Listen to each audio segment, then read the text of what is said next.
One of the most demanding challenges for an actor is to embody someone who exists in real life. And when that someone is the king of rock and roll himself, well, those are tough blue suede shoes to fill. That's exactly what Austin Butler did for the 2022 Baz Luhrmann Elvis biopic. The former Disney Channel actor rose to the challenge and did a remarkable job becoming Elvis Presley. From merging souls with Elvis to exchanging letters with Tom Hanks, let's dig deep into Butler's preparation to impersonate the star we couldn't help falling in love with. In that moment, in a flash of lightning, I watched that skinny boy in the pink suit transform into a superhero. Austin Butler's process to become Elvis started over 2 years before the film came out. In January 2020, amidst the COVID-19 pandemic, the Elvis production had to shut down after Tom Hanks, who played Colonel Tom Parker, tested positive for the virus. Butler opted to ride out the pandemic in Australia and dig deeper into his research. His main goal was to find the person Elvis was before diving into his stardom. I had to get past so many misconceptions around him to really try to just find who he was in a quiet room. The actor read every book on Elvis, listened to hours of interviews, and watched every frame of material released about the king. Choosing to stay in Australia kept him from seeing his family for 2 years, and sometimes spent months without a single interaction with another human being. But the solitude was crucial to truly immerse himself into Elvis's world. I wanted to sound identical to him, and I wanted to look identical to him, but I had to release myself from certain things. Ultimately, my face is different. I had this false expectation in the beginning that I could make my face identical to his. Ultimately, I realized that doesn't serve the story, or me, at all. It's about his spirit. It's about merging our two souls. In the process of merging souls, Butler found a deeper connection rooted in familiar pain. The two stars have one big thing in common. They both lost their mothers, with whom they had a very close relationship. But it was when I learned about his mom, and then knowing that we were the exact same age, and that just hit me. Like, it was one of those things where you feel like the stars are aligning, and so, yeah, that just became the most personal thing. The human connection was there, a seed to flourish into the epic transformation. But there was also the other side, the technique of singing and performing. My baby left me. Well, I found a new place to dwell. Butler had to find the strength to show the world that he could deliver Elvis's magic. And it all started when he showed the director Baz Luhrmann his artistic potential while wearing a bathrobe.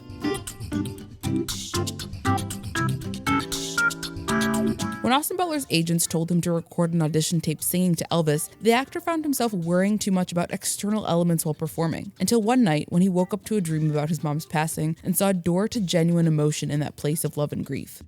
And suddenly in that moment, it was so human. It was like, it wasn't about anything external. It was about the grief of a young man. And so I thought, Elvis would put this into song. So what if I just sit down and sing a song right now with all this emotion?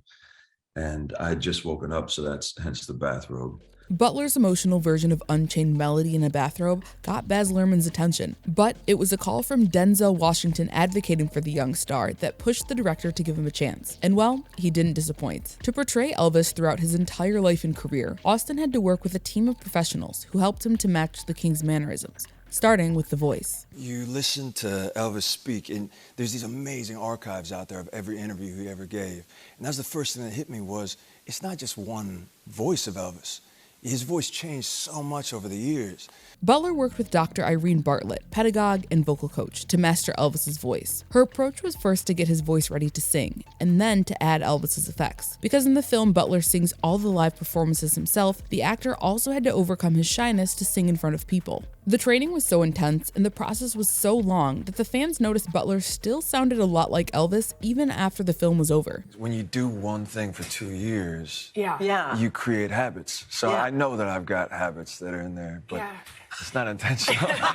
But Elvis's music was not only in his voice, but also in his body. Elvis shocked America in the 1950s with his provocative moves, and Butler had to get his body ready to shake like the king. The actor worked with the movement coach Polly Bennett to train his body. With my movement coach, Polly, we would study Elvis, and we'd study his movements, and then all the people who inspired him.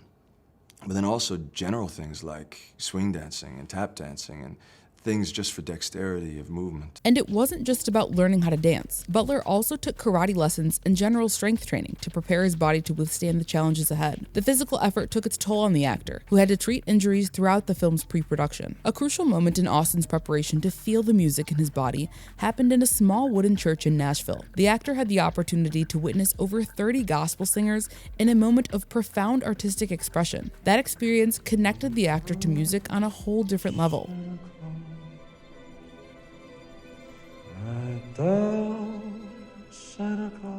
It was always about the music moving him. Being in that gospel church was a pivotal moment for me. Everybody just started wailing. I was standing in the middle of it, chills down my body, tears down my face, stomping my feet. That was the moment where I felt my soul stirring. It bypasses your intellect and goes right into your soul, he continues, and you just can't help but move to that music. As if the pressure of giving justice to Elvis's legacy wasn't big enough, Butler still had to wrap his mind around sharing the screen with none other than Tom Hanks. Luckily, Hanks turned out to be the best co-star for the occasion.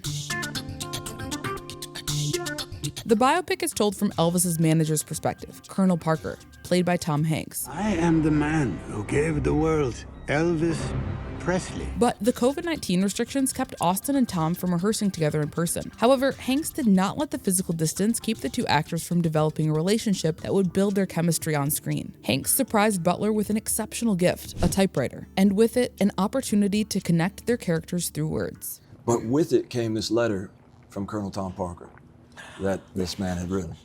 And it was so invaluable to me because I was seeing the mind of this man. And so I typed one back as Elvis. Yeah, yes. And I sent it back. And so we sent letters back and forth. And it was an amazing way to rehearse because I was having to put on paper the mind of a man. It takes it from being this esoteric thing and you're crystallizing it in some way. Praises keep coming for Austin Butler, who already won a Golden Globe for his performance as Elvis. My boy. Woo! God. Oh man, all my words are leaving me. And is nominated for an Academy Award. But the young actor was under so much pressure to excel at honoring the idol worshipped around the globe that as soon as filming was over, he had to be hospitalized due to excruciating pain at 4 a.m. Butler said his body just started shutting down the day after they finished shooting. He was diagnosed with the virus that stimulates appendicitis. Luckily, the actor recovered well, and his overall feeling about the experience is pure gratitude. I want to thank my mom, who I know is smiling down right now. Mama, I love you so much. Thank you for sacrificing so much for me.